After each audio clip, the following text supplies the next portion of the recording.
Čedomir Ćiro Burtina, poznati betinski kalafat, preminuo je u 76. godini. Meštar Ćiro cijeli je život posvetio drvenim brodicama, a na posebnom mu je mjestu uvijek bila tradicionalna betinska gajeta. Mnogim povijesnim plovilima svojim je rukama i vještinom udahnuo novi život. Partija je Ćorćiro. Zabonacalo je životno vrelo betinskoga meštra koji je 6 desetljeća života posvetio ljubavi iz djetinjstva. Sve je bilo puno drvenih brodova, ja sam to uživao gledati. Gledajući ova jarbole i lantine i jedra kako to stoji, to mene je preokupiralo toliko da nisam znao gdje bi gleda prije.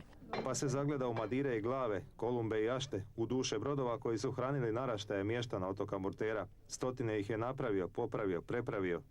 Počasno mjesto na Ćirinu oltaru ploveće baštine oduvijek je imala betinska gajeta. Uskrisio je Ćorćiro mnoge, udahnuo im novi život. Posebna je priča Cicibela, gajeta stara 84 ljeta, koja je u Drugome svjetskom ratu spašavala živote otočana. Vlasnik Marino Mijat izvukao je s morskoga dna, zaliveno tonom betona s tek 30 preostalih drvenih rebara, došlepao u škver legendarnog meštra. Brod izgleda tako da ga mogu baciti slobodno u smeće. Eto, zato tako su ga doveli ovamo, pa smo ga pokušali napraviti.